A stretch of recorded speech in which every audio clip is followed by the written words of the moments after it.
Support for KERA's Women and Girls Lead Initiative is provided by the Meyer Levy Charitable Foundation Fund at the Dallas Foundation, Kalita Blessing through Dallas Women's Foundation, the Embrey Family Foundation, Peggy Deere, Betty Regard, and presenting sponsor, Dallas Women's Foundation.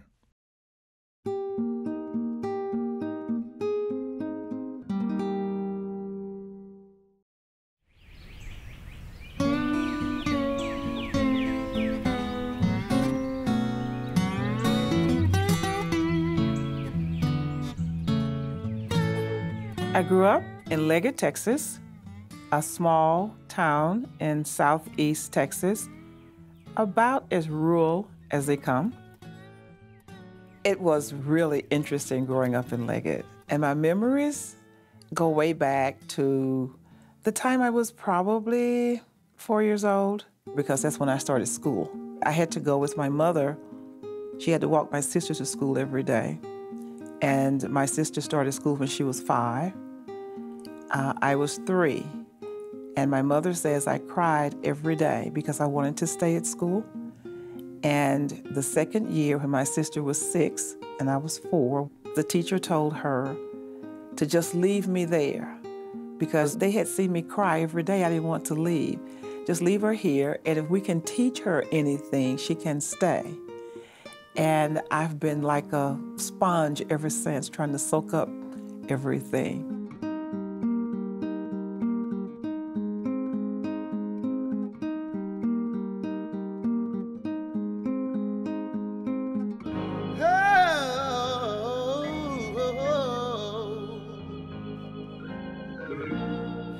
I grew up in a segregated society, of course.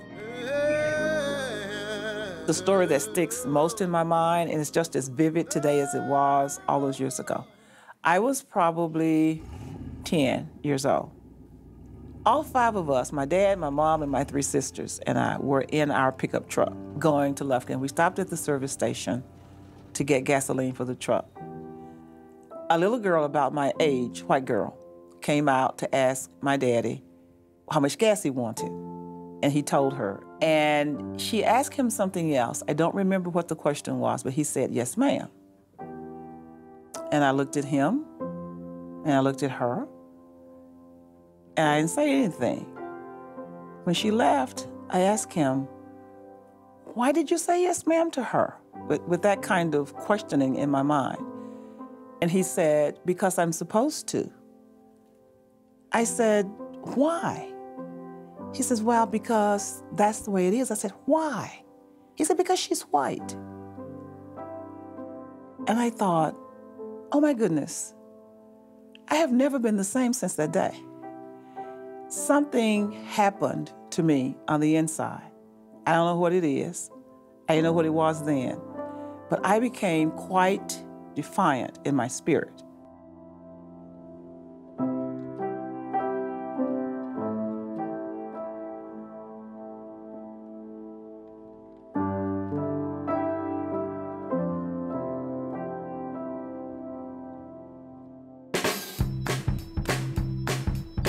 When I would go home in the summer or whenever I was there, when I was in college, it was so funny because people would say, "Ask Erma Jean, she goes to college, she knows everything." It was such a big deal. Everybody was, "Oh, she goes to college." Well, you know, that's Miss Thelma's proper child. She's always been proper.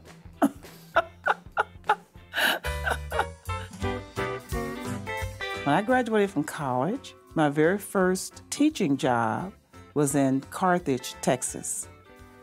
I went to Turner High School to teach, and I fell in love with it. I fell in love with what I was able to do with students, and I still say today, teaching is magical.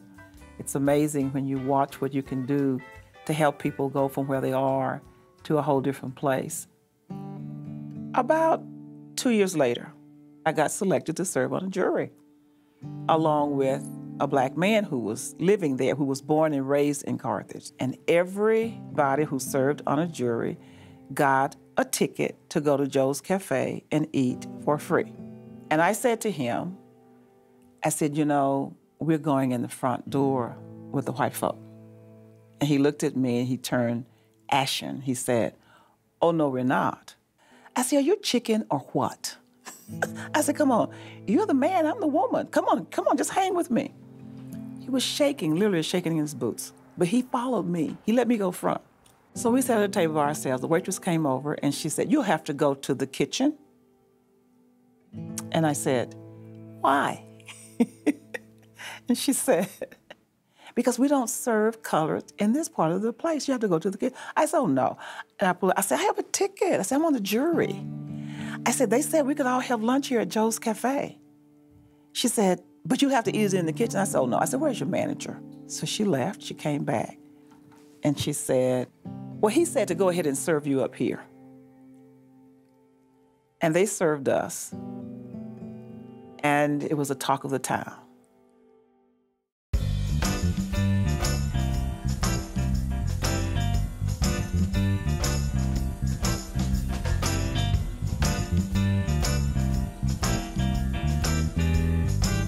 I was teaching on the Northeast campus. And as you might guess, students were a little bit taken aback when they came into my classroom to see my black face. I think there were 3 people of color on that campus of a faculty of 100.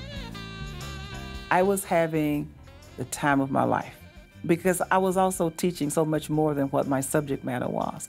I was teaching them about black people. I was teaching them about getting along and learning about people of different cultures. And my students were very receptive. So we had kind of like a love affair going on. So when I was asked to consider taking a job in administration, I said, no, absolutely not. And my husband finally said to me, just think about the number of people you can impact at the district office versus what you're impacting in the classroom. And I said, okay.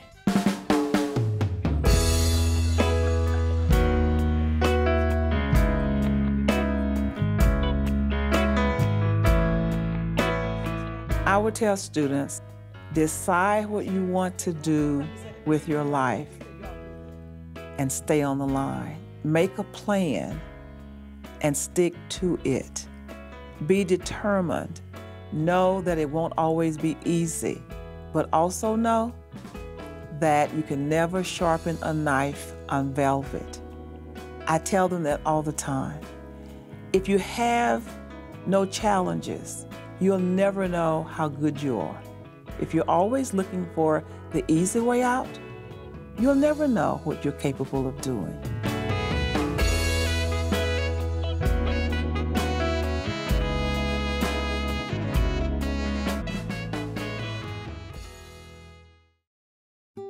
To watch this program again and see more profiles of Texas Trailblazers, please visit our website at kera.org/trailblazer.